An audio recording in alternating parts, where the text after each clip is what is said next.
thought something hours. The sweat on my back's got my shirt soaked and sour. And oh, it's already gone. Second night's coming and I'm spinning back around. We're all caught up, can't hear or feel a sound. And oh, it's already gone. And here comes the feeling when you don't got nothing, and all you want to do is get up and start running. You can't hide long cause you know it's gonna start up again. Here's one thing that I know for certain, this life's too short to be worrying about you hurting for long.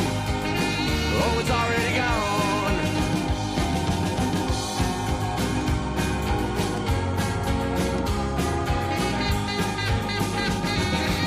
But money's not something that's free. Seems the roll of the dice never rolls back to me. And oh, it's already gone. A bird in my hand, two cans in the other, start spinning around. Now here comes another. And oh, it's already gone. And here comes the feeling when you don't got nothing, and all you want to do is get up and start running. You can't hide long cause you know it's gonna start up again. Here's one thing that I know for certain, this life's too short to be worried about you hurting for long. Oh, it's already gone.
And all you want to do is get up and start running. You can't hide long cause you know it's gonna start up again. Here's one thing that I know for certain, this life's too short to be worried about you hurting for long. Well, it's already gone. Already gone. It's already gone. Go.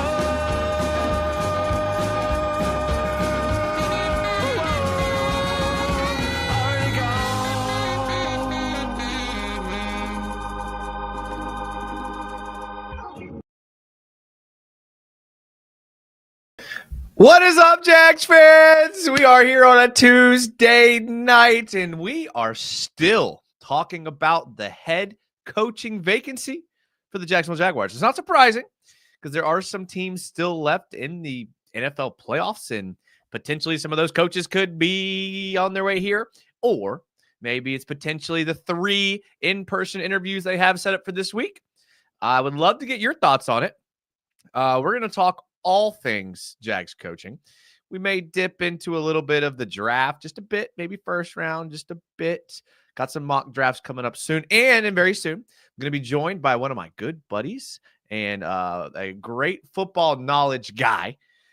So when he gets here, we will add him to the stage. This is a fan show. So get into the comments.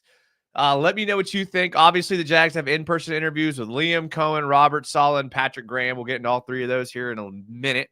Make sure to follow everything in the video description. This is a fan show. I'm a fan. You guys are fans. We try to do it the right way. I try to hit as many comments as I can. So I'm going to hit some of these comments. But before I do that, I am lucky and blessed and fortunate to be joined by my good buddy, Dalton. Dalton, how's it going, man? You doing all right? Doing good, man. How are you, Jason? Been a little bit. Good to see you, brother. Good. First question right off the bat I have to ask.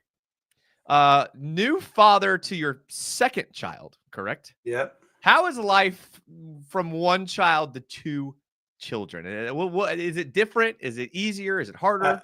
yeah, it'll stop at 2. I think anyone who knows and has 2 children, 1 is a breeze, 2 is a definite challenge. Not a whole lot of sleep going on in this household. I was just joking with my wife during dinner that this is probably the hardest our life will ever be. That's a Let's good just get point. through it and survive. Yeah, I mean, hard when it comes like sleeping wise, but when they get to like college age and you're paying for college, Yeah, potentially, they may be yeah, hard in different ways. yeah. I guess, yeah. I would say sleep has an unlimited value. I would pay for as much sleep as I could get right now. I do want to ask this because I have no children, and I was fortunate enough to know Dalton way before he had kids, and I knew pre-kids Dalton, and then now post-kids Dalton. Uh, they say that you learn to operate on less sleep when you have kids. Have you found it? Have you found this extra gear, or you found this extra push with the kids to operate on no sleep? Nah, really just a couple extra cups of coffee. That's about it. That's the secret, huh? Yeah, well, there's no secret. I think it's not the amount of hours you're getting, it's just the how broken up it is. It'd be fine to get 4 or 5 hours straight, but it's like 2 hours awake, 2 hours awake, 2 hours awake. So I don't know that you're ever actually at full rest. You're never just fully 100% charged up. Yeah. Yeah. All right. Well, I'm not jealous of you, but I am glad that you're here. And for those of you that don't know, Dalton is a huge Jags fan, but a huge Jags fan. He's involved in a lot of the Jags inner circles. His Twitter is down below in the video description, so go give him a follow.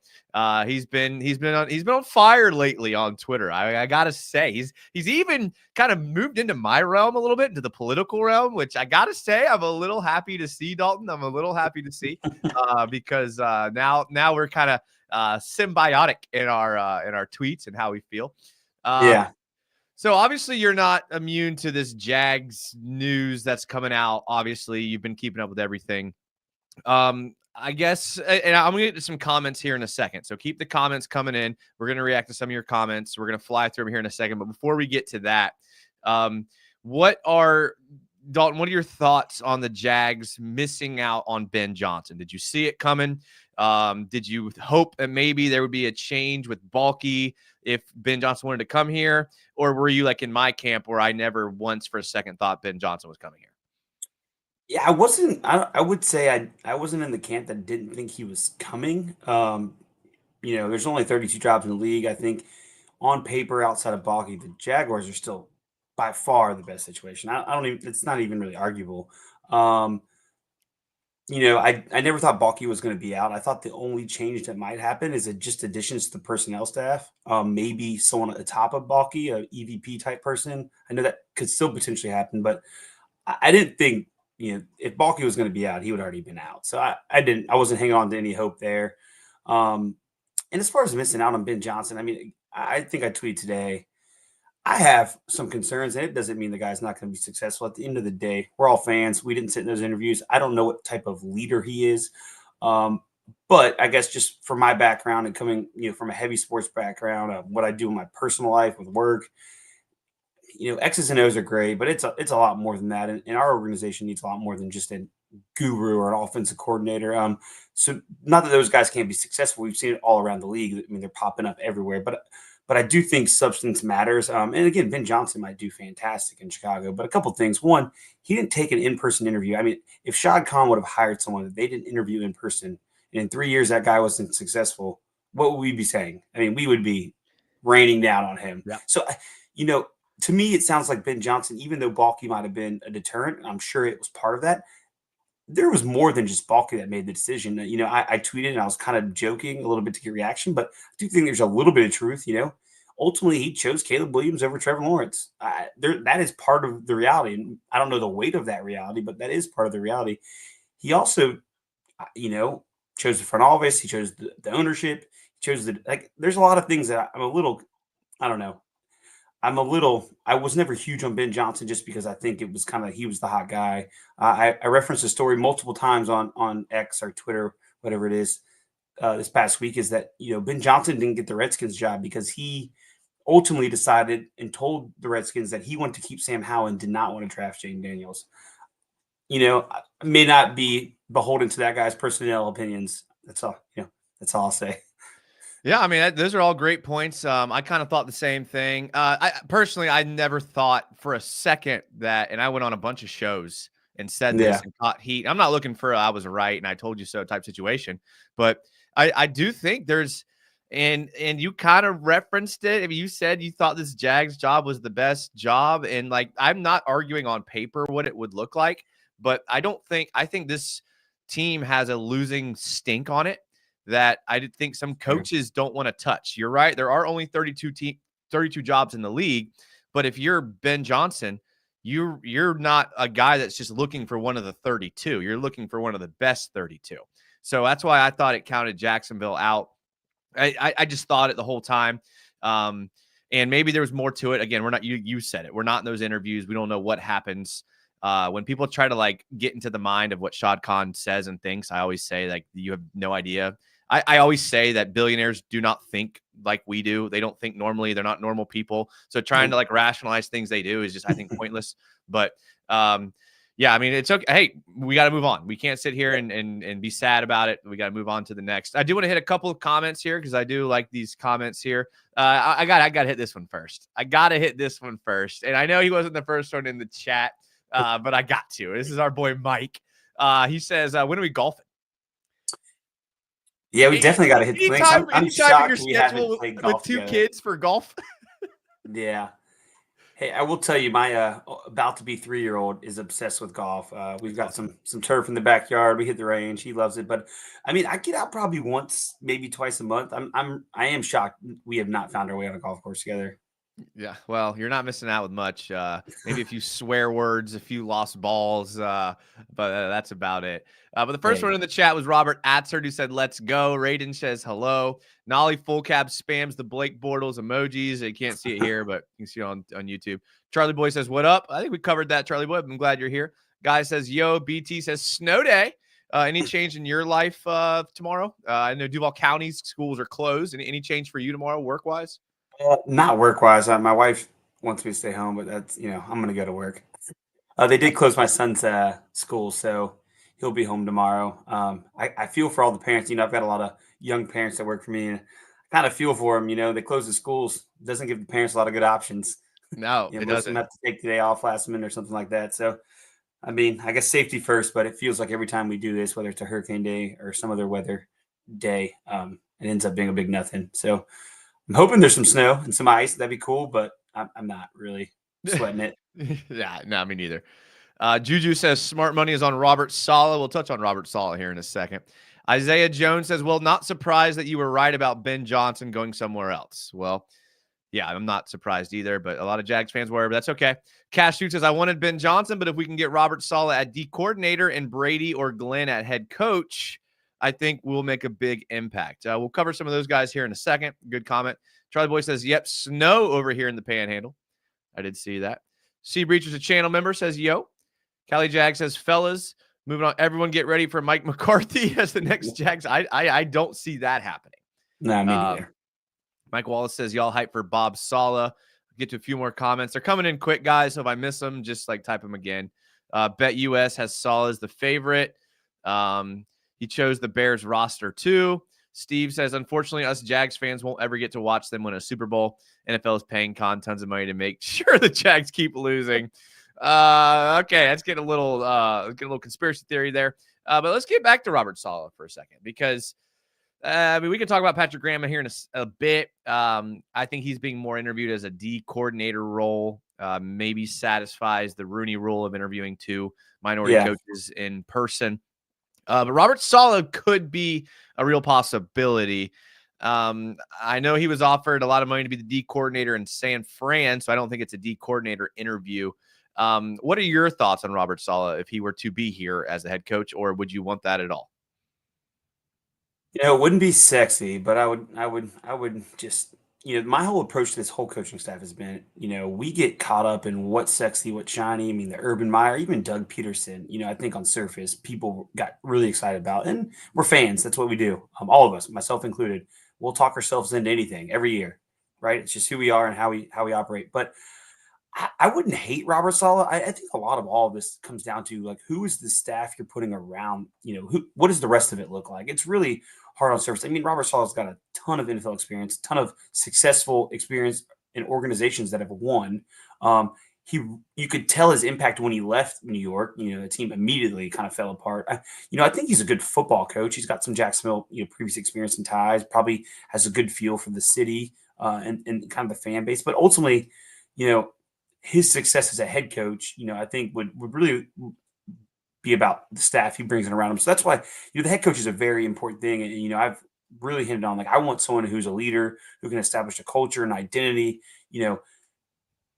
Fun offense isn't an identity. I look back, I was referencing the Andrew Whitworth interview about Sean McVay, and he said when he got to LA with Sean McVay, all he heard was this guy's the boy genius, all this stuff. And so he walked in expected to see just a whiteboard full of crazy stuff. And he said, the guy never talked about offense, never talked about anything. It was always about how do we communicate?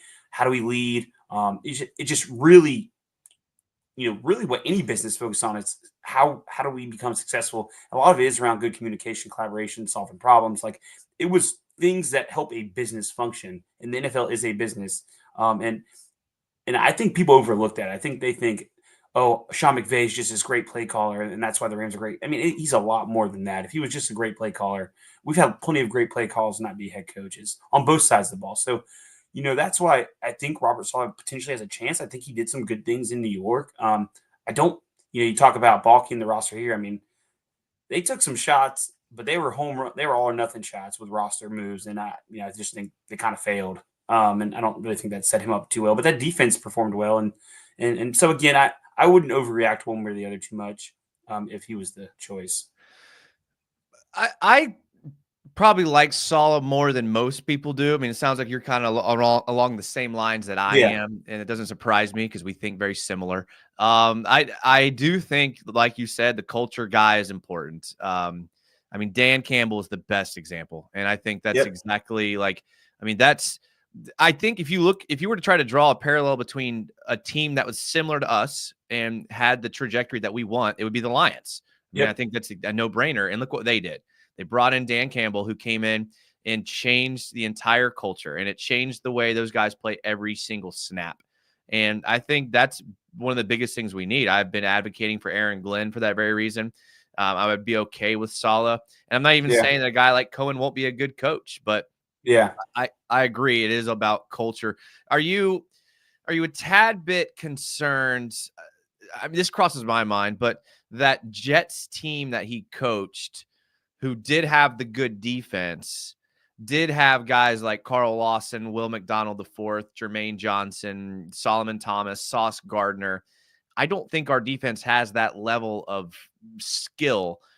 Are you worried about our personnel on the defensive side of the ball if we were to bring in a defensive guy like Saleh? Yeah, I think mostly on the back end. I think obviously, I think frontline starters in the front seven, I'm not as concerned about. Obviously, some of those guys might be casualties to scheme fit if we were to bring Saleh in. He runs a little bit different of a defense. I do think we are very bare in the secondary. I mean, you almost need to overhaul at one of the corner spots and maybe even both of the safety spots. So personnel is definitely a problem. However, that similar personnel the year prior to last, like, performed quite a bit better with a scheme that fit them better. And I know we had some change, in the defensive back area, but a lot of it was the same defense. I just think players were put in better positions to be successful. I also think, I mean, one thing my biggest gripe with the Jaguars in general, and this is what I put heavily on coaching, is we've seen guys come in and show talent. The development we've had with the last 2-3 head coaches has been awful. I mean, guys show some promise and they don't actually get better from year to year for the most part. I mean, typically they're going backwards. And, I think you see the really, really good organizations, like, they develop players. Players get better year after year. They get more confident. They have a plan for those players. And that's where some of the misalignment in the front office and coach do play a part because, maybe you're not selecting players that fit the team or the skill set we're looking for. I mean, obviously we want talent, but there are some other things to weigh there. And whatever it is, it just doesn't seem like we've developed talent. Offensive line in general has been atrocious. Defensive back, we've drafted a multitude of different people at positions in the mid rounds, and whether they show a glimpse or they just never even get a snap. It's been a little bit shocking, the development of some of those positions and people that, have high end traits that just never even see them on the field. And it's, again, some of that is the GM and bad selection. But the other part is we've seen guys do it and then they regress, pretty majorly. And that is concerning to me. Well, that's what I was going to ask you. And maybe the answer is, you kind of answered there at the end. Maybe it's 50-50 to you, but do you think it's more about the development from the coaches, or do you think it's more about the selections and the personnel from the front office? To me, I'm playing on different teams that I've seen be successful, some more talented than others. I've been on talented teams that are less successful. I do think coaching matters a lot. I mean, a ton. And I don't think the cupboard is bare in Jacksonville. I think that our team has enough talent to win 19 games, compete for the division. What happened this year certainly was not indicative of what that roster is. And is it perfect? Absolutely not. There are some areas that are pretty bare, and injuries will really set them back. So, I mean, it definitely goes hand in hand. I think some of the personnel decisions have not been great. I think one thing, that my buddy T-Wig constantly hits on his pod is, Balky doubles down on the same position over and over. Like, how many linebackers do you need to draft? How many running backs do you need to draft? And these guys aren't even impacting the game. And I know you might want to take that best player available mentality, but I think sometimes they, maybe Balky gets stuck in that or fascinated with players or traits or what could be. And some of those have hit, and other times, those guys can't even on the field because we don't need, we're overdrafting positions. So I think there's definitely been some of that. But I would also say offensive line specifically is the one spot I've looked at since Trevor's really been here is the development is stunk. Like, we've had guys come in and have a good year and then go backwards. I mean, I don't know why his name slipped me. The center we drafted, he didn't have a great rookie year, but he had a pretty good rookie year. Oh, Fortner. Pretty good rookie year. I mean, he came in and played well, contributed. I mean, he was on a playoff team. I mean, the next year the guy was unplayable. Like, how does that happen? Just, Anton Harrison did. He kind of regressed a little bit this year. Like, I don't see people getting better, and that to me is a concern. You shouldn't have a rookie not take a leap from year 1 to year 2. I mean, quarterbacks are the only position where it's a little bit different, because scheme can really protect a rookie, and teams can catch on to that second, third year. But for position players like offensive linemen, defensive, like, those guys should be getting better year to year, especially from the rookie year to the second year to the third year. And we really haven't had any of that, and especially the positions that really matter the most. I mean, outside, I would say Trayvon Walker is someone who's shown the ability to get better. I think he's been far better than the average fan thinks he is. But mostly, we just haven't seen the development. And if you're not going to develop guys that you draft who have high end traits, that's going to be a problem. I don't want to spend too much time on Trayvon Walker. I by no means am I saying he's bad. Yeah. But he was the number 1 overall pick. And you look at rookies on the Rams, Fisk, Verse, who are putting up similar numbers as him. And yes, Trayvon Walker is good, and he's one of our better players, and he's young and super athletic. But it shouldn't be one of these things where we're like, oh, Trayvon Walker is a good player. He better be a good player. He was the number 1 overall pick. Like, so I feel like sometimes Jags fans make a little bit of concessions for him. Yeah. I just think he also impacts the game in ways that's that true. Don't and again, not talking bad, but it's more one of these situations where it's like he was the number 1 overall pick. He better be good. It's for sure. You know what I mean? It's like for sure. I don't think we should applaud that he's a good player. That has 10 sacks. I'm with that. Like, just like Trevor, just like anyone else we've picked in the top 5. I mean, we probably miss more often than we should in those spots. But yeah, I'm with you. I don't want to like overstate how good he is, but I do think he's been a good player. And I'm just saying I've seen him develop. I don't know that I've seen a ton of other players develop. Right. No, yeah, your point is still correct. I just had like I say a lot of unpopular things with Jags fans, which is fine. I don't care. I'm always going to be honest, but that's one thing I just always kind of feel. All right, I want to talk about Liam Coen here in a second. I want to fly through some comments and then get to Liam Coen. RPR says, how many defensive head coaches were hired after the franchise had a potential franchise quarterback? How many were paying Daniel Jones level cap space to their starting quarterback and were defensive focused teams? So he's asking, he's basically asking, should we go an offensive route because we're paying Trevor Lawrence an absurd amount of money? And so I guess just quickly, should that make us primarily focus on an offensive-minded head coach because of Trevor's contract and everything that comes with Trevor? I will state it. You can get someone to impact Trevor in a very positive way that doesn't have to be the head coach. There are plenty of quality offense coordinators out there. If your sole focus is Trevor Lawrence, while important, essentially it's all or nothing. And I guess in a sense, when you're paying someone $200 million, it is all or nothing. So I can understand why fans want that and believe that and think that. All I'm saying is to me, the team's success long-term and what they need to build to build sustainability and be successful is not just go find the best play caller for Trevor.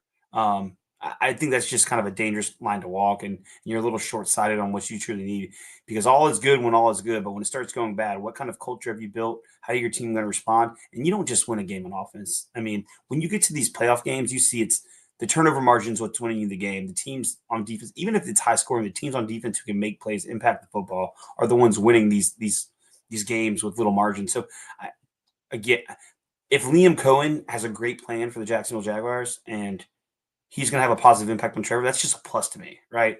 But if Brian Flores interviewed, or Robert Saleh, or Aaron Glenn, and they had a plan of coordinators that would come with them, what development would look like for Trevor, and it was a good plan, and we thought they were a better leader and had a better understanding of what this organization needed, I wouldn't get stuck on going with an offense guy. And one other thing I will state, like the drill this morning said something, and I thought it was spot on, is the NFL is not like here's the way you win. There's no manual that says this is what success is. Everyone does it differently. You can look at another organization and say that's how we should do it.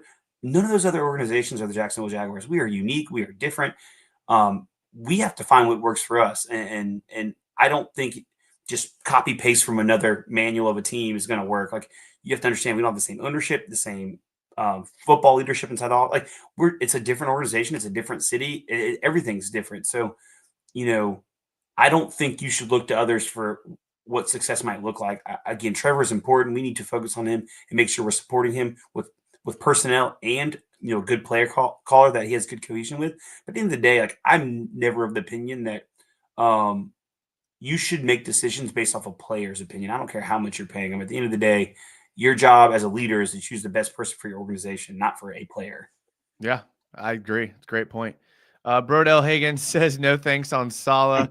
RPR goes on to say problem with the defensive head coach is that he probably has to hit on OC twice because an unlikely team could be a true contender before year 3. If offense is good in years 1 and 2, first OC will probably leave. Yeah, that's true. That's true. And that's the point a lot of people make, and I totally get it. Totally agree. I think that's a good problem to have. If you've established a team and identity and organization, it's a lot easier to go draw a head coach in and keep doing what you've been doing well than it is if you have no identity, you have no culture, you're not winning.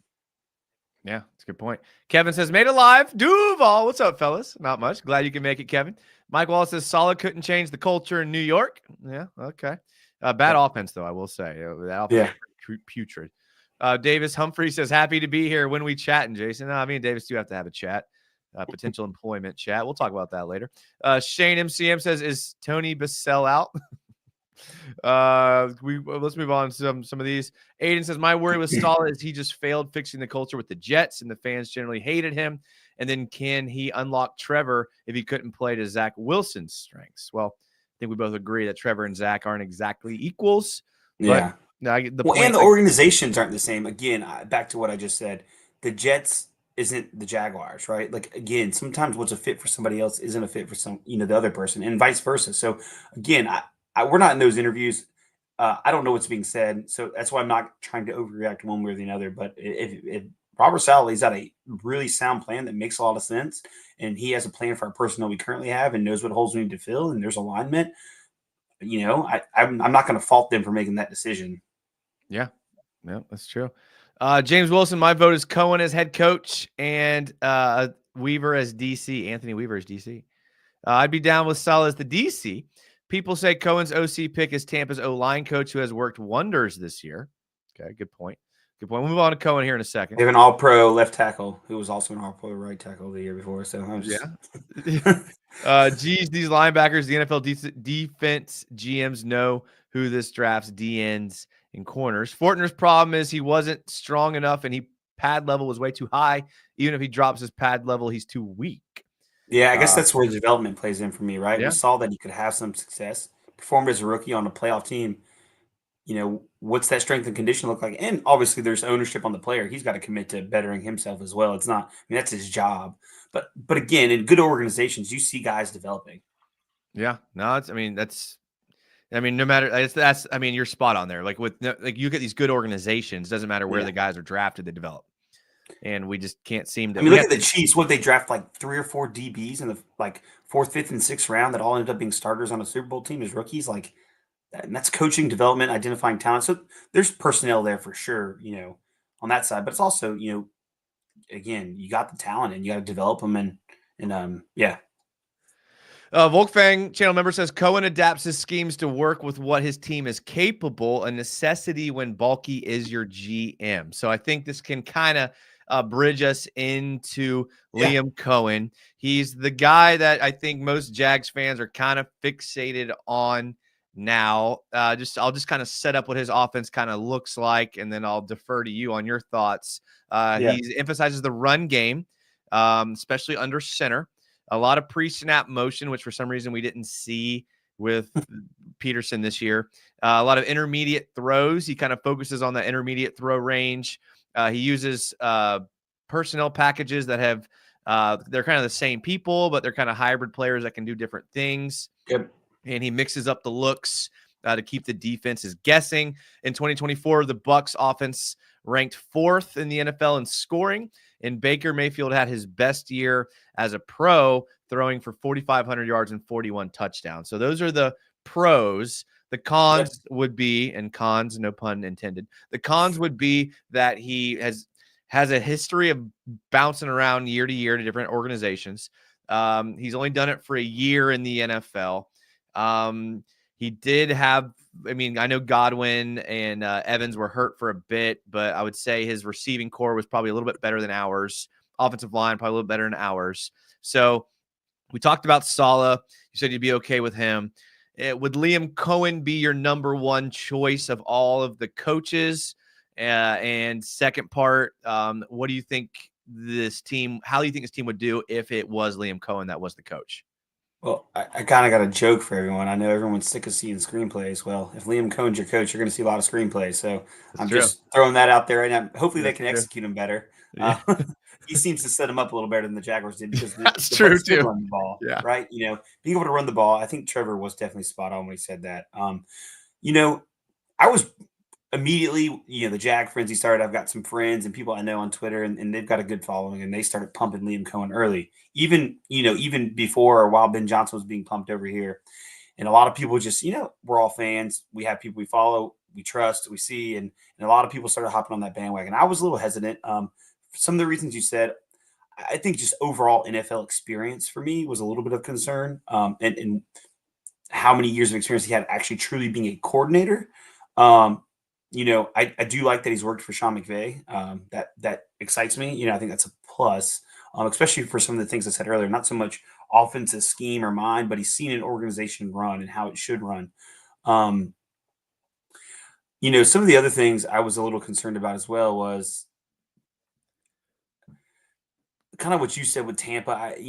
They've definitely, to me, they've got more weapons. I think the offense might cater to Baker more than it would to Trevor, based off how they try to win. But I do agree he's a good offensive mind. I'm not sure the connections he's made in the league, how long he's been here, if it's been long enough to build a staff, right? So is Liam going to be in charge of putting together the staff because of his connections and his resourcefulness, or is Shad Khan and Trent going to be bringing in a DC that they pay a ton of money, give an assistant? Like, is there going to be alignment? Is he going to get his guys that we trust or that he trusts that are in place, that are experienced and seasoned to can execute? I know that people mentioned bringing the O-line coaches and OC. That guy was a former D lineman. The guy has done a good job in Tampa. I was kind of being tongue-in-cheek there with having an all-pro. But, again, it's worked in Tampa. We've not seen it work for a long period of time. That does scare me a little bit. I will say one thing, because I was pretty down on him and just in general, like not going to get overly excited about him. Not that he couldn't be great, but to me, there wasn't enough substance there for me to just blindly commit to this guy's going to be the next big thing. One thing that did kind of encourage me a little bit, I listened to today, and I'm not big. I love our local media. A lot of them are wearing the Jaguars hat, so it's all very positive, and I understand that. That's the company they're pretty much working for. But I think, one thing our local media doesn't do a lot of is break news. We hear they've got sources here or that, but it's always a natural guy breaking the news in Jacksonville. Outside of Eric or Dilla, nobody's really breaking much news locally. So when I hear people talk on the radio about, I talked to this person, I have a source that says this, last week it was all our sources say it's going to be Ben Johnson. Like, no, didn't happen. Right. But Mia, it wasn't so much, she didn't say like, I talked to these people and I know this for a fact, but she made a bunch of phone calls, she said, and called different people around the league and reporters for teams and places he had worked, people he'd worked with, which is just being a reporter and being resourceful. And she said she would ask about multiple people, Ben Johnson and others. And she reported on this prior to Ben Johnson's decision.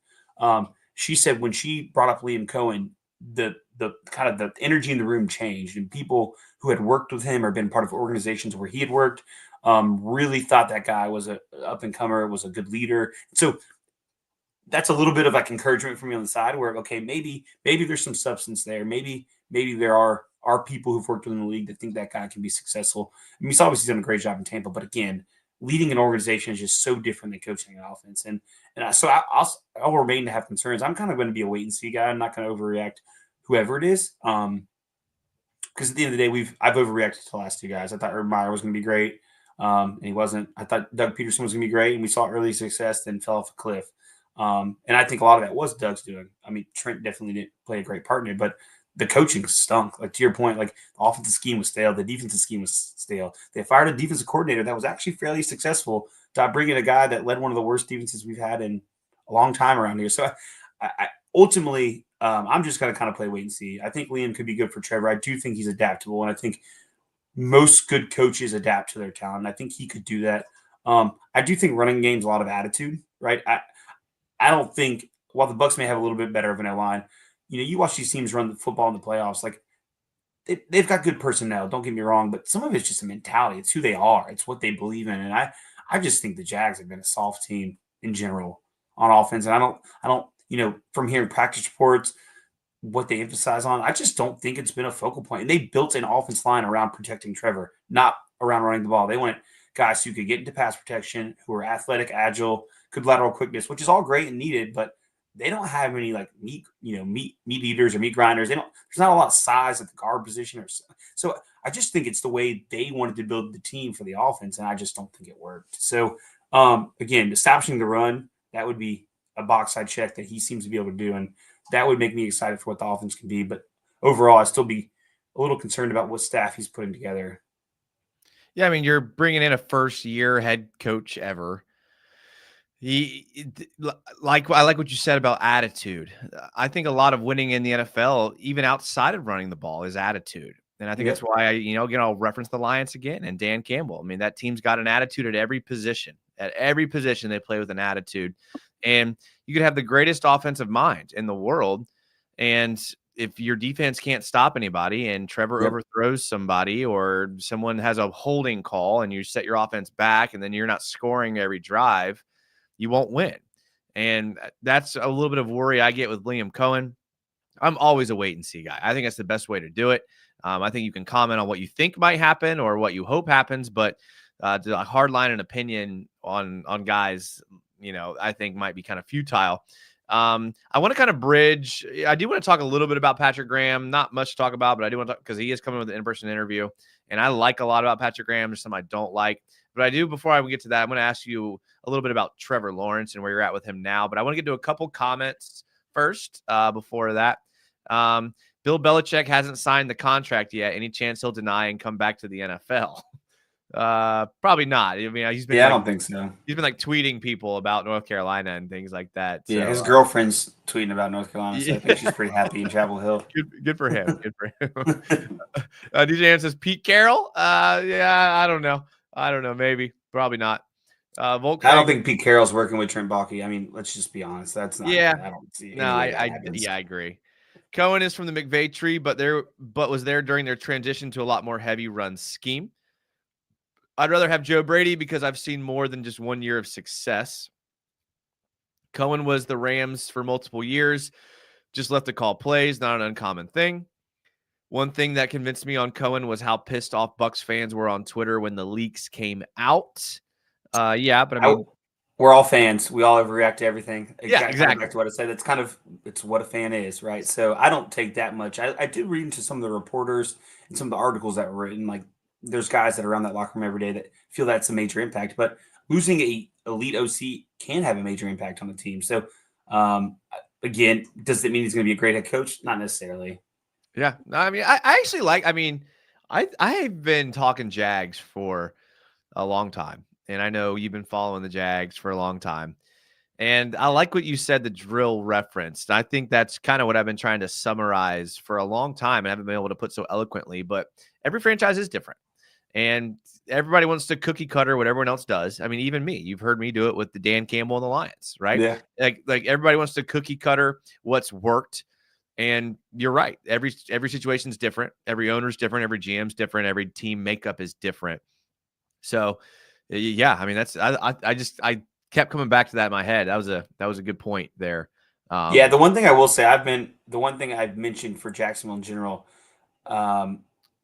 the short bit of success we have had, whether it was in the '90s, some of those years with Jack, even the Marone Coughlin, not as much maybe Doug's team, most recent team, Doug Peterson, is that I do think toughness has always been an identity in Jacksonville when the teams are good. They can run the ball and they can play defense. Now, on surface, every good NFL team runs the ball and plays defense. That's kind of football, right? Because that opens up a lot of stuff. But I do think it's a little bit more of the mentality of like those teams showed up and they were going to play hard, hit you in the mouth. They played with an edge. I want that. Whoever can bring me that, like, give me that, because I do think that is part of the culture of winning. You think about all the close games the Jaguars lost, like that tells me the team's fragile, right? That tells me there's not a lot of great leadership in that locker room, and that starts from the coach, in my opinion. When we're playing on Sundays, it has nothing to do with Trent Baalke. Those players are there. They're already you have who you have. When you lose that many close games, that's established through coaching, leadership, leadership through your locker room, and that's where, I don't think they're that far away. As crazy as it sounds, maybe from winning a Super Bowl, they're a little far away, but being competitive and winning the division more years than not, like they are not that far away. If they get the right person. I mean, that's a great point. I mean, it's when you think back to those successful teams the Jags had, the opposing teams were always like, shit, I don't want to play the Jags. It's like, I'm going to get beat up in this game. Yep. Where I feel like recently it's been like, oh, good, we have the Jags. We're gonna be able to like take the week off. Finesse team. We've become a finesse team, right? Yeah, and you're right. And I mean, it's better to be that bruiser team that like the other team's like there's gonna be a dogfight. Like there's gonna be injuries in this game because they're gonna bring it and they're gonna play reckless and like that's and you're right. That comes from the top down from the coach and I think what fans fall into is the trap of seeing the McVay, the O'Connells, the McDaniels, the guys that do it the finesse way. And they think those teams are tough as hell, though. The Rams right. Are tough Exactly. On the hell, surface, they seem like the finesse teams. But when you watch them game in and game out, you realize that they are also tough teams. Yeah. And maybe a team like the Dolphins, who's not a tough team and is a finesse team, hasn't had success. Yep. So you could kind of point to that. Patriots teams with Tom Brady, they won Super Bowls because of their defense. Tom Brady, there was a lot of Super Bowls where the offense was kind of held at bay, and they won because of just great defense. The Eagles, that's a tough-ass team, and they have dudes everywhere on defense in the offense line. The Chiefs won early with Patrick Mahomes, and offense was a big thing. When they adapted and evolved as an organization, they built up the offense line, defense back. Their defense is unbelievable. Like it's probably the most untalked about unit in the NFL. Their defense is phenomenal. And so I just think people kind of you can see the flashy things. And it's great and it's fun, but that's not what wins football games. Does Spagnuolo do anything for you? I know he was brought in from interviews. Yeah, I don't think so. Great coordinator. He's had enough run and enough chances. I don't know. I mean, again, he could probably come in and be better than what we were. I do love his blitz packages. I love the way he attacks. I love that he's not going to sit on his hands. I mean, just watching that game last week. I mean, they got guys in the A gap, and they're coming, and they can't block them. Right. Like, but they've got the secondary to do it. They've got, they've got a lot of hybrid type linebacker. They've built a defense that fits what they want to do, and that comes from with kind of on that little. That's alignment throughout the organization, and that's where the Jaguars do miss some. Is because again, I think what the GM thinks is the best fit versus what the coaches thought the best fit is based on the scheme hasn't always worked out, and it's been more work around the personnel to fit your scheme rather than find guys that fit what we're trying to do. So there's been a little bit of that struggle internally. I guess this leads to like the big question that you'll have to answer for us is because Balky has a reputation of that, of not being on the same page as his coach and organization and all of that. So can this team be competitive for a division title with Balky as GM? The answer is yes, because we've seen it 2 years in a row. So the answer is yes. I think for the Jags in general, the one thing we have not seen ever outside of the 90s is sustainability, like year after year after year success. We've caught lightning in a bottle and had some really fun years, but that sustainability hasn't been there. I mean, those 2 9-win years are probably about as sustainable as it's been for a long time. Yeah. I think they can. Again, I do worry about the longevity of that. We're not getting into the personnel talk, but I think I said earlier is I think they need more football people.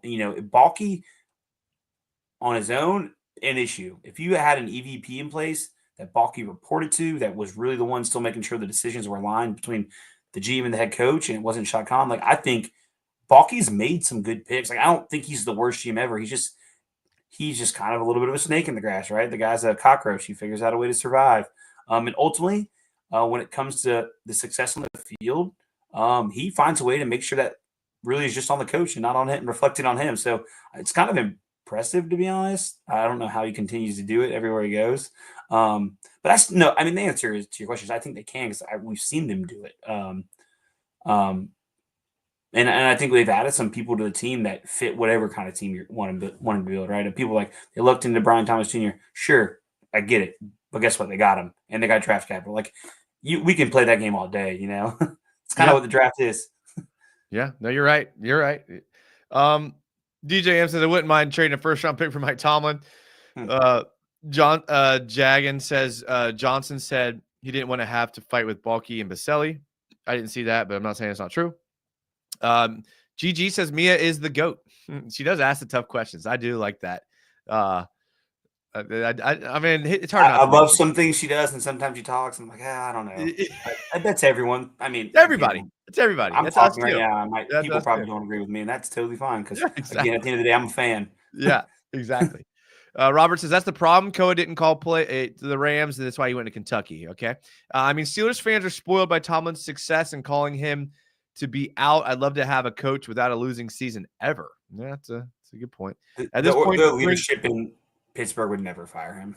No, it would be dumb. It would be dumb too. Yeah. Maybe try to get him a quarterback and a competent offense. Yeah. Bring back Urban Meyer. I'm sure Balky will love a reunion. Hey, well, I was going to mention, we talked about Trent Balky, right? So it's a couple things real quick, I would say. Doug Peterson definitely had influence on quite a few of the picks, especially early on in the last few years. That is pretty well known. They definitely collaborated. It was not just Trent and Saleh. I do think as they got to some of those mid to later round picks, Trent leaned heavily on trades and he had guys he had eyed. So I'm not trying to remove fault from him. And then the Urban year, it's pretty well known that Urban was running that show. He drafted those dudes. You could tell too. It was pretty obvious. So again, people think I'm always trying to back Trent. I'm not, but I think we have to look at the reality of the situation. To me, it's far more of a Shad Khan issue than a Trent issue. Always, it's from the top. If we had better structure in place, someone for Trent to report to who understood football operations, had a high level of knowledge, I think it could actually work. But until that's in place, to me, it doesn't matter who the GM is. The reporting structure and the way it's set up, that's not how any successful business is going to run. Both the GM and the coach reporting to the owner, that doesn't make any sense. I don't care who the people are. It doesn't make any sense to me. Yeah, there's obviously a problem because the team, like you said, has caught lightning in a bottle a couple times under Khan, but beyond that, they've been miserable. So the average is bad, unfortunately.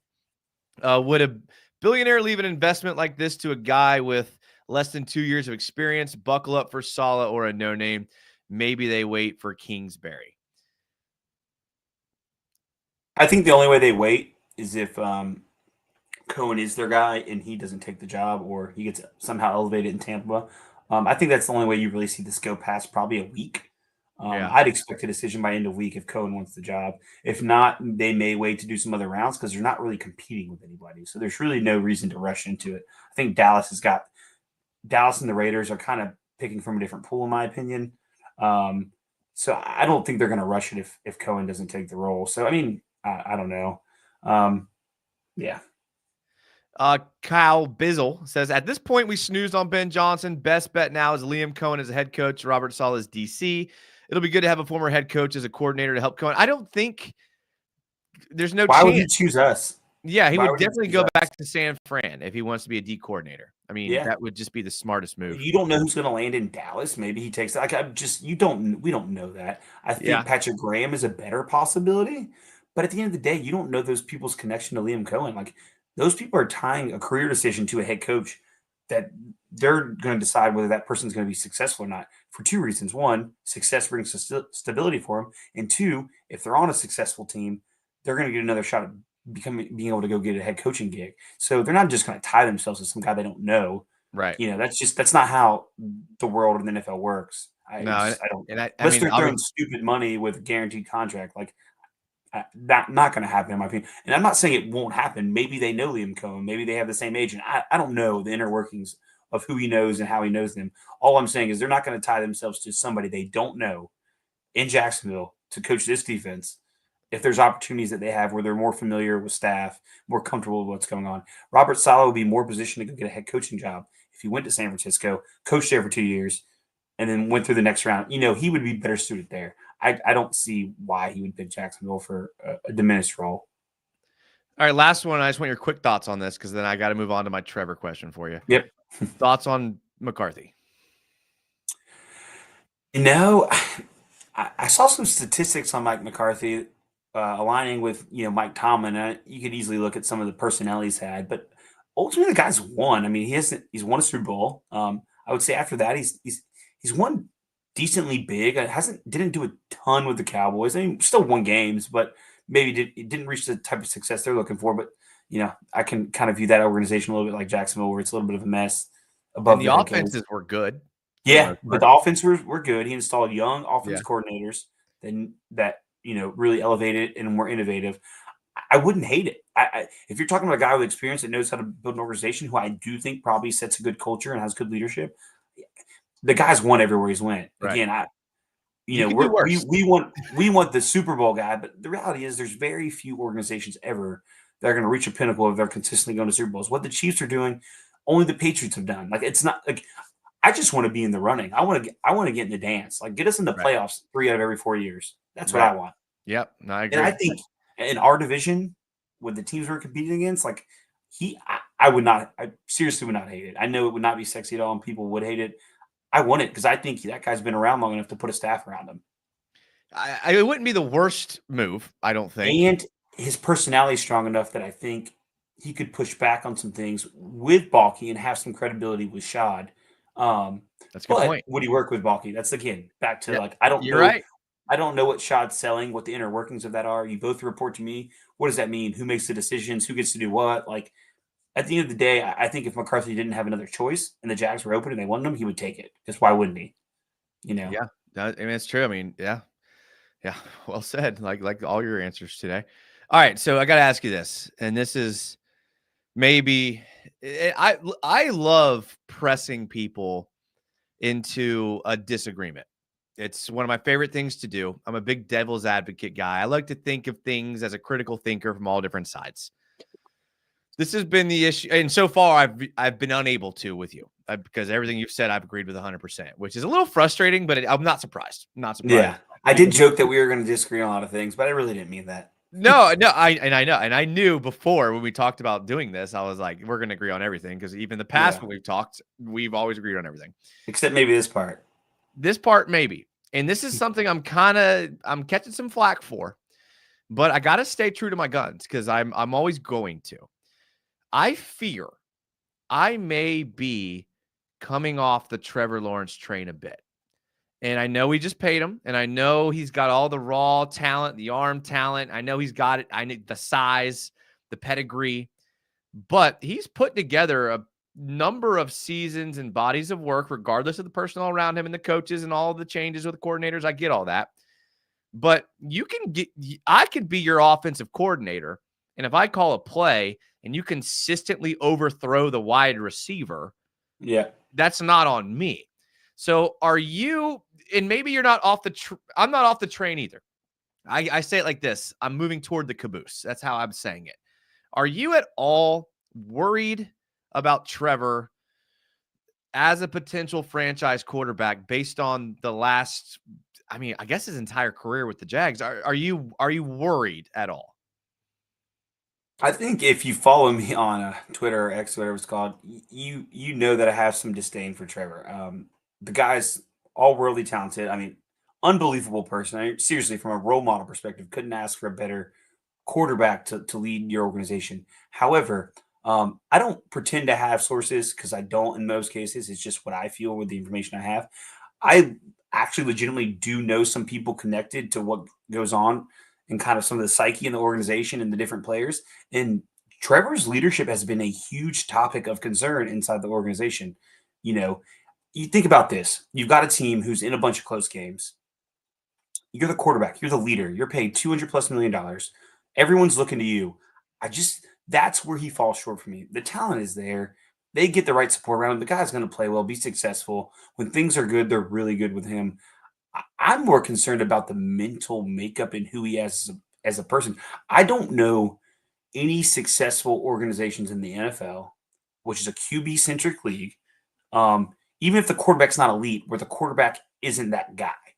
And maybe I'm just not thinking about him, but Baker Mayfield is not as talented as Trevor Lawrence. But that dude's mentality, who he is that guy. Like Trevor's missing something to me, that edge. I don't know if he's just not comfortable leading. I've heard that these are things they've worked on him with, trying to get him more comfortable being, speaking up, leading, commanding. And I think he's always just kind of done it with his play. And he's been such a high profile player in person everywhere, every level he's been on. Like, people just responded to him. He's also been in great organizations, great teams with great leadership. So he hasn't necessarily had to do more than he needed to.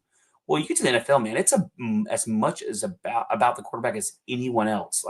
And early in the years, I get that development is important. I do think maybe that some of that has hindered Trevor. I think his confidence has definitely been shot at times from a performance standpoint. But outside of that run in the playoffs where I think you start to see it click, I just haven't consistently seen him step up to the plate when things are going bad and really lead. And again, it's less about the football I'm seeing on the field for me. It's more about his demeanor, how he carries himself, how people are responding to him. How, is he making the people around him better? And I've seen him do it, but I haven't seen him do it consistently enough. And I just spoke about how close a margin we were to just winning more games. There was a lot of one-score games where we needed him to make a play, him to step up, be that guy. And he fell short to me a lot. And again, there's blame to go around. But at the end of the day, when you look at all the other teams and organizations that are very successful, that are the NFL's elite, like, their quarterbacks step up and make plays when they need them. And Trevor did that one year, right? That one year we went on that run and won all those games in a row, a lot of those fourth quarter comebacks and things like that. He was doing that. But outside of that, we haven't really seen that consistently. And I just feel like with Trevor, when things are good, they're really good. But when the adversity is there, it's just he's not consistently getting the team or the people around him to respond. And I personally, not knowing the guy, and I could be completely wrong here, but these are things that I've heard from people who know stuff in that building, is I don't know that he's always comfortable leading, and he's not always comfortable with friction, right? It's just a little outside of the world, but in our company and in any company, right? One thing, the success of a team, of a group of people, is your ability to identify, discuss, and solve problems. Trevor, to me, just seems like when things get rough, sometimes he folds a little bit. And I don't personally, as a former athlete who's nowhere near as talented as Trevor, didn't play at the same level, I don't know. I prided myself in, if there's anything I'm going to be confident. That's going to at least, that might close the gap in some of the talent. But I just don't always see him carrying that confidence. And And you're the quarterback. Regardless of what he believes, everyone is looking to him. It is a quarterback league. You are the leader, whether you want to be or not. And sometimes he just feels like from a personality standpoint, he's just one of the other people out there. And that's where I kind of fall short with Trevor. Right? That's what kind of, I guess, upsets me, or where I get disdain over him. The tools are there. I'm not so concerned about tools, but I do think confidence leads to success. And when you have that amount of talent and you aren't being successful, or you're making mental mistakes, all the fumbles, all the missed throws, like you can talk about Balky, talk about Doug. He's missing Brian Thomas Jr. running wide open down the field. Like, I'm sorry, that can happen once every few games, but we've seen that happen repeatedly, right? And so, again, we get wowed by the great plays, but to me, it's about the consistent play. Like, I don't see it consistently enough. And that, again, to me, that's where my disdain for Trevor is. Well, you sound like me every time I've talked about Trevor Lawrence, summed up there, which is, again, can't disagree. I have a theory that I think might answer your question. Before that, though, he hasn't had another outside threat besides Brian Thomas Jr. No run game. If he struggles, it shouldn't be a surprise. Knee sprains, ankle sprain, concussion, fencing, postures, shoulder surgery, 31st and 32nd ranked offensive line. Come on now. ETN need the boot too. How do I forget the defensive struggles? Mahomes wouldn't win with what Trevor had either. Organizational dysfunction, like damn. Timmy Devil says, I like this guy. A realistic view of Trevor. I like it too. I feel like Trevor hasn't been playing with confidence, and that the most important trait in sports. Amen, Aiden. Both sides of the ball were just running their scheme and barely adjusting. Players had no confidence because they had no faith in it. Trevor was playing well in 23 until the injury. Hasn't been right since he was rushed back from the multiple injuries. He hasn't buckled too many times with the game on the line in Dallas, Miami, and he has buckled too many times with the game on the line. So here's my theory is I think you were spot on with everything you said. But I think again, a theory, I'm with you. I don't know the guy. Yep. I've never even talked to him. But one thing that I see amongst all the quarterbacks that we want Trevor to be like is football is the most important thing in their lives. Tom Brady, Peyton Manning, Baker Mayfield. Yep. These guys, football is the most number one important thing in They're obsessed. They're obsessed with football. They eat, breathe, sleep football. Trevor came out in his opening interview and said, football is not the most important thing to me. Talked about faith and family. Again, great qualities in a human. Yep. Great qualities in a human. Like, that's how a human should be. But I mean, Aaron Rodgers ditched his whole family. Aaron Rodgers, great point. Just to be successful in the NFL. So great point. Jokes aside, I agree with you. I did not say that part, but I have actually tweeted that before. Is like, I don't think football's a priority for him. While it's his job and he enjoys it, and I do think he loves the competitive nature of it, he's got other priorities. And honestly, that's good for him, dude. Who cares about us, the fan? We don't control your life. The fact that he has that much balance in his life, it's honestly commendable. But as a fan, I hate that. Right. It's spot on. It's spot on because it almost takes that obsession with football. You look at guys like Bill Belichick who are successful. You look at, Dan Campbell. These guys are obsessed with the sport in the game. And for Trevor, he's talented. He's got all the tools, but he's, like you said, he's a balanced guy, and he's got us has-beens would kill to be in issues, right? Like, give me that talent, give me that ability. I want to be there, right? God didn't gift me with any of that. I mean, I was pretty good in my own right, but I'm 5'11", right? I'm not 6'4" with beautiful hair and a cannon for an arm. So, and the dude made $200 million in the NFL. So, we talk about that like prize fighting all the time, right? All those guys that make it big and make all that money, whether it's the UFC or boxing. Like, I don't care who you are. When you've made a life-changing amount of money, and that's your whole goal in your whole life, is to set your family up. Like, I'm not saying the guy doesn't come and work hard and try, because I believe he does. But there's some sort of inner motivation, unless you are just obsessed and you're wound differently, where you're gonna let up a little bit again, especially when you start to add up the injuries. I've got a theory, and I'll say it here now, and I've tweeted it, and people think I'm crazy and I'm stupid. I think Trevor Lawrence is on the arc of Andrew Luck. I think he's going to retire early at a younger age, save his body, go live with his family, enjoy his life because of what the things we just said. I would not be surprised if Trevor's retired before 30. Not at all. I honestly might be more surprised if he isn't. Yeah, I agree. And I mean, And again, it's hard to talk bad about it because it's No, I mean, it's commendable. dude.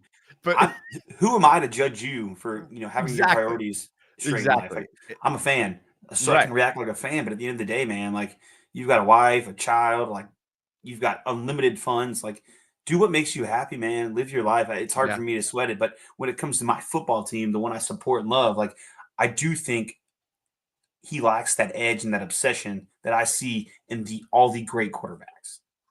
yeah, I agree. I agree, and it is what it is. And I guess we'll just have to see how it plays out. A couple Yeah. comments. I want to just talk quickly about Patrick Graham, and then I'll let you get out of here because we're over an hour, and I don't want to hold up your time. I know you got a lot.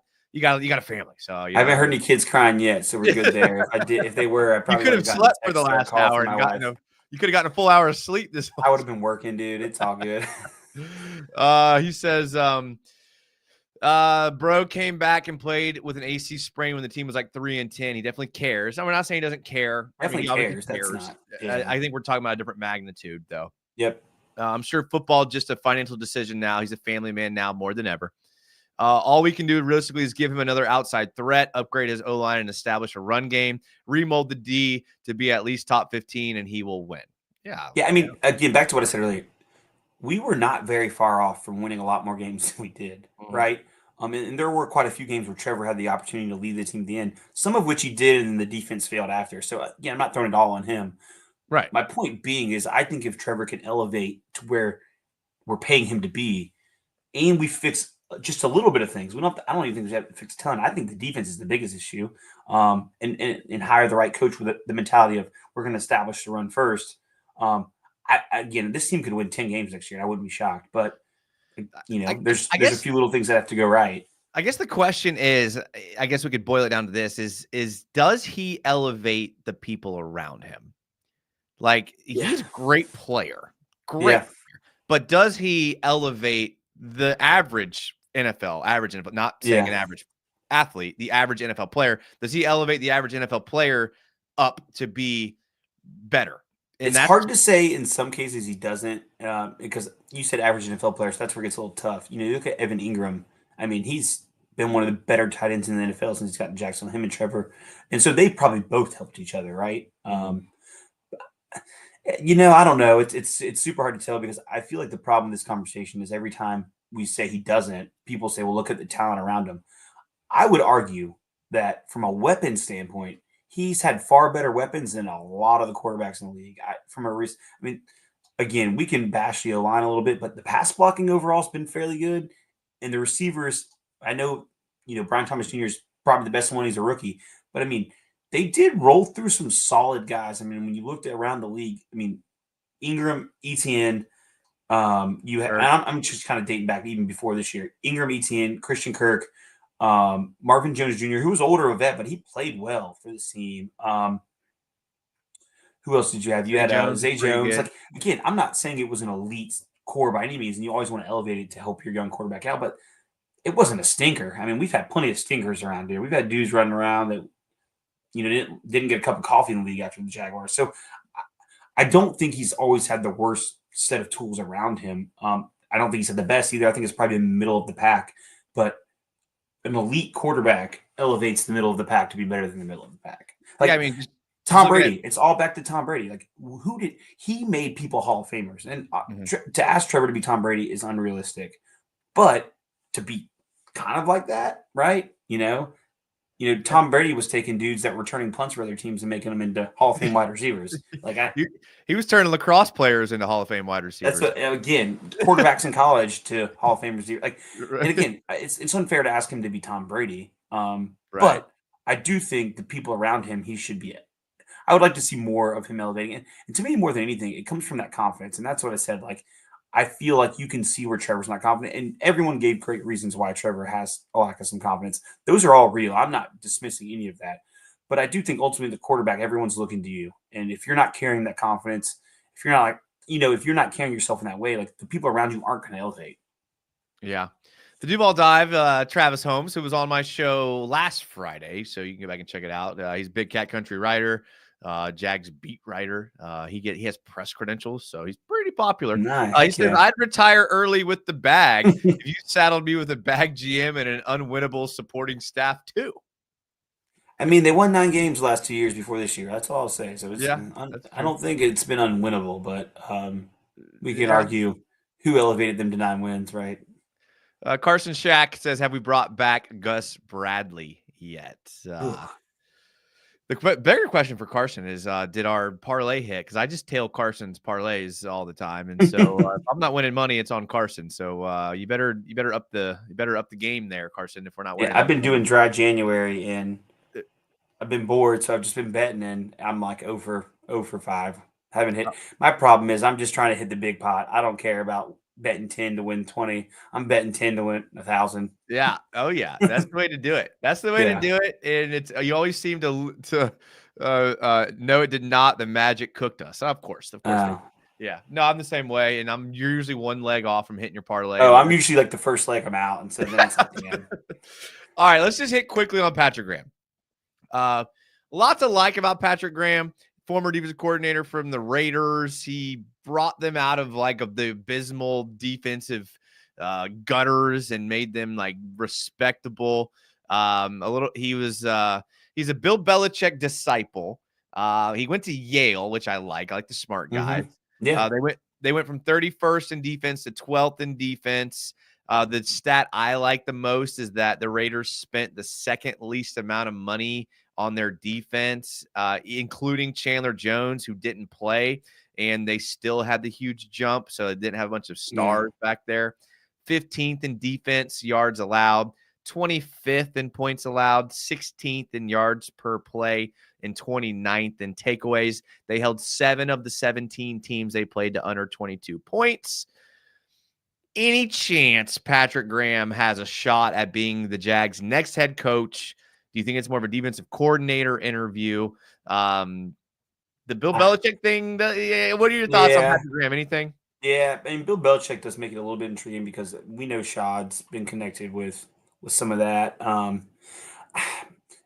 I'd hate to say it. It feels a little bit like the Rooney Rule. It feels like they're just doing what they need to. There could be the potential there for a DC position. Obviously, most likely he's going to be looking for a job. So probably makes it a little more intriguing from a standpoint of like, even if he's not super well connected to Liam Coen, maybe it makes sense because he's looking for a gig and it makes, everyone wants a job, right? So I could see it from a DC standpoint potentially. Again, I just don't know enough about Liam Coen connection. And I'd also just say, I don't know how the Jags are operating or what they're selling in these interviews.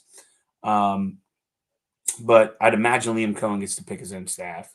But nothing would surprise me with the Jaguars, so I'm not really sure. I love this comment. Patrick Graham made Chazon look decent. He's great. Yeah. Again, I think the guy, it's kind of the old making chicken salad out of chicken shit thing. Like he had some good players, but overall that roster was not very good. And to your point, they didn't make a ton of investment in it. So yeah, I mean, hey, I'm all for quality football coaches. That guy's well seasoned, a veteran. It's been under good trees. Obviously, seems like he knows what he's doing. I think the Jags have more talent, frontline talent, than the Raiders do on defense. I mean, they've got Max Crosby outside of that. I don't know that they've got a whole bunch of other dudes. I think the Jags got a little bit more there. Like anything, man, I'm curious to see what scheme is gonna, especially on defense. Offense, I think you can kind of, to be honest, come in and be multiple, do different things. I think offense is more adaptable. I think defense at its core is a little more who we want to be. I think defense coordinators try to be adaptable, but I think you saw some of that with Ryan Nielsen this year, is you do try to adapt to your personnel a little bit, and then you kind of get far away from who you are and what you do and how you're successful. And I think personnel matters a little bit more on defense in every role. Where offense, I think you can move things around, move people around, change who you are based on what your team's good at. Defense, I think it's a lot harder to do. I think you kind of run your system, and you want to fit it to some of your talent. I think it's more if you've got some hybrid type players, being able to install them. One thing the Jaguars have never been able to do, like you look at the Ravens, like people get scared to draft like the 6'3", 240-pound guy who's super athletic because they don't know where they're going to play him, but just send him to the Ravens. They'll figure out where to put him, and he'll make plays all over the field, right? Yeah. So I think defense, to me, scheme matters more. I'd be very curious. Obviously you end up in a lot of a lot of 3 and 4 down linemen sets, with 5 DBs because the way the NFL is today. But man, I don't know. I'd like to see some of the defense where they're just a little bit more in attack mode. And I think if you look at all the successful defenses, maybe they're not most successful in yards and things like that, but when it comes to either points or takeaways, changing the football game, like you've got to attack the offense. And it's one thing we do not do a whole lot of, and we haven't done a whole lot of, it feels like, for a while. It's been a lot of sit back, be who we are, death by a thousand paper cuts. Yeah, defense is pretty much unwatchable this last season. So, yeah, which I don't think anyone saw coming. I actually am bigger on Patrick Graham than a lot of people are. I think I would rather have him than Robert Saleh in my personal as a opinion. head coach. Yeah, I would. Yeah. And I just, I will be honest, I don't know enough about him, Jason. I mean, I read some stuff about him today. As a person, individual, I haven't heard him talk a lot. I like to hear people talk. It gives me a better feel for who they are, how they kind of command a room, their confidence. I think self identity, especially for coaching, in leadership. But people are going to follow authentic people, so I like to get a feel for who people are when they talk. I haven't really had a chance to watch him, and also probably do that just in case he ends up in Jacksonville. Well, that's the thing is when I did, I honestly, Patrick Graham wasn't even on my radar before. Me neither. I mean, quite honestly, I'd be lying if I said I could have told you exactly who he was when you told me. Yeah, I agree. I had to, but when I did start deep diving into him, a lot of players were and one of the things about Patrick Graham was that he would be able to bring players from the Raiders because that's how much players liked him.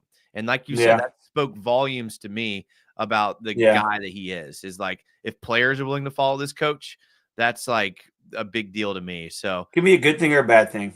Yeah. Well, that's true. That's true. Yeah. No, I'm being a little tongue in cheek there. No, I know what you mean, though. Do we want the Raiders players coming to Jacksonville? I know what you mean, really, but if Max Crosby came, I think we'd all be happy with that. For sure. You know what I mean? Yeah. So I mean, again, I think how others respond to you and talk about you, and that's why I said when Mia talked about Liam Coen and how people in the industry, agents, reporters, other staff members he had worked with, how they were responding about him versus Ben Johnson or even some of the other candidates.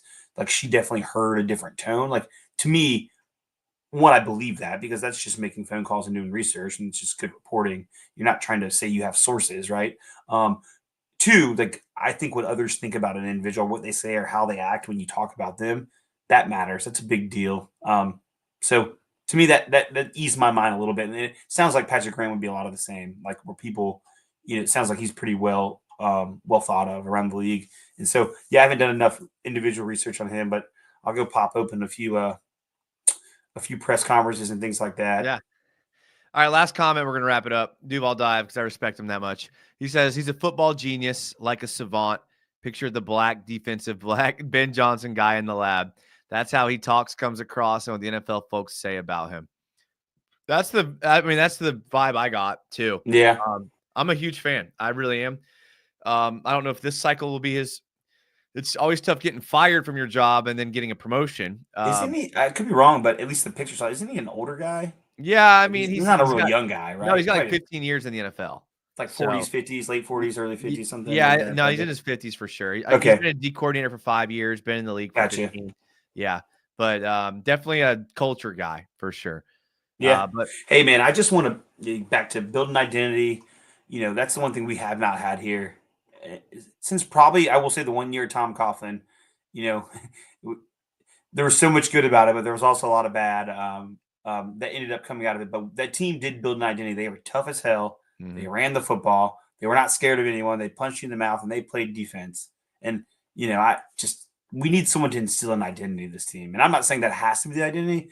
All I'm saying is that identity has been successful in Jacksonville previously, multiple different times. So to me, it's someone who knows what the team wants to be. And to me, that's not something you say. That's how you operate every day. Right. And you've heard for years the way the Jags practice and do things under this regime is way more laid back, way different. They don't tackle as much.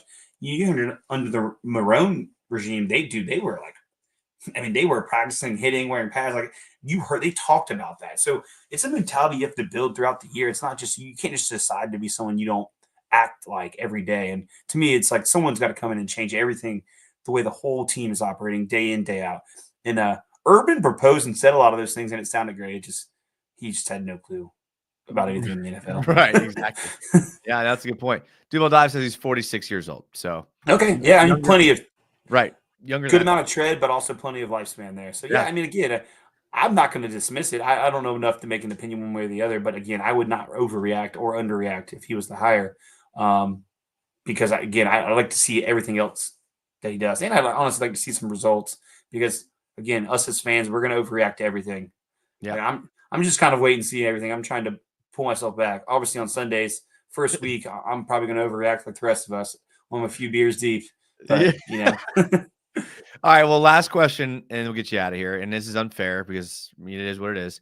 I gave you $100. I was like, you got to bet this $100 for me. yeah. Who are you putting that $100 on? Who do you think the next Jags head coach will be?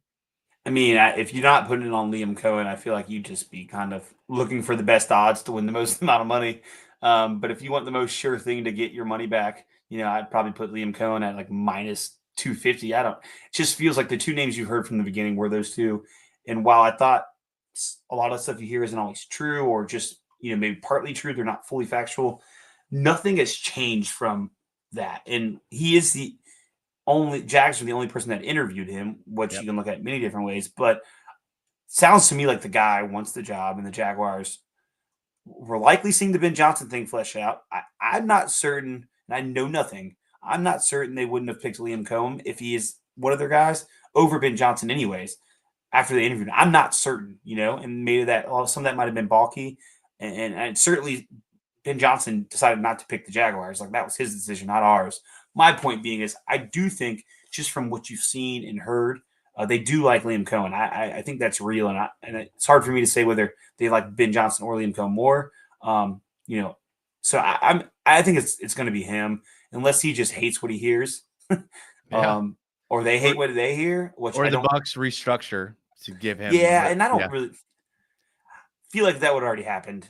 Yeah, and I could be wrong, but it feels a little late to go, oh, we're going to – I mean, I guess the Dallas Cowboys just did it, but the season's not technically over. It feels a little late in the game to do that because now you're – I could be wrong, but it feels a little late. And I just don't – I think there's some loyalty there. I don't think they're just going to get rid of a guy, who's had some success, whether or not, I don't know. I would say it would be interesting if, from a thought process, like if they decide not to restructure and let him go – I don't know. What is that kind of? I don't know. Just like, what does that mean? Yeah, it's a good point. I'm sure he'll be if here if they think that highly of him, like you'd figure out a way to make sure he doesn't walk out the door. He'll be here for a year. We'll fire Balky. We'll get a new GM. He'll fire Liam Coen. Liam Coen will go back to Tampa and do another year stint with Tampa. Well, that's why I think the saving grace, honestly, man, is and I've not been a big fan of the whole Tony Baselli thing at EVP, just because like he's like us, in my opinion. Right. He knows more football people. He's got more football intelligence, probably more business acumen than I have, at least in that arena. But he's a fan. Right. And to me, that can be a good thing, but it's also like, are you willing to push back and point out where things are wrong and create friction? Because back to what I said earlier, my business has adopted this, and every big Fortune 5 company uses this tool of like, you have to be able to discuss your issues and you have to be able to lay them on the table, and everyone's got to be on the same page of solving the problem. There's no ego. There's no feelings getting hurt. You duke it out. But at the end of the day, it's about fixing what the problem is. That team we've not been able to do that because we don't have a structure in place to do that. And I think decision-making rights aren't always clear. Who gets to do what? And I think also you throw in the caveat of Tony Khan in there. I don't even know how. I mean, it's just not a very well-organized football operations. And so I'd rather them hire Tony than hire nobody. But I think filling that EVP role could potentially keep a good coach in place while still being able to get rid of Balky in a following year or two, right? If they like the coach and like, you know what, this guy needs some players, but he's well received. Like you could then get rid of the GM, potentially bring one in, especially if your reporting structure is, the EVP is making those decisions and you both report up to him. But in the current structure, if they got to fire Trent, it's just we're just doing it all over again. I know, and that's the unfortunate reality of being a Jags fan is that probably will happen, but we'll wait and see what happens there. Yeah. Well, Dalton, I appreciate it. Somehow it's between Twitter and YouTube, and it's almost 10:30. We got 260 people here watching live, which Hey, like I said, I'm not getting screamed at by my wife yeah, yet. that's good a news. good thing. I might when I get downstairs. Yeah, that's a yeah. You may have to fight those battles when you get down Yeah. there, but I do appreciate you being here, man. Thank you to all the chat that was here. We had like I said, a bunch of people here watching live. So Jags fans are interested, so that's a good thing. Jags fans are still engaged, still involved. I appreciate you being on here, man. Thank you. Like I said, follow Dalton's on Twitter. His handle is down below. Go give him a follow. He's got some good spicy stuff sometimes, but usually good. I like it. So Dalton, thank you, man, for coming on. We'll have to do it sooner than later for sure. Yeah, brother. When I appreciate you, man. Breaking out. So appreciate you guys being here. Yeah, thanks everyone. Yeah, we'll see you guys. I don't know when I'll be on next. Maybe Friday, maybe next Tuesday. I don't know. If you follow the channel, you'll get a notification. So follow it and notify it. You can like the video while you're here. Might as well do that because it's free and easy to do and helps me. So appreciate that. Thank you guys. I'll see you guys next time. As always, go Jags.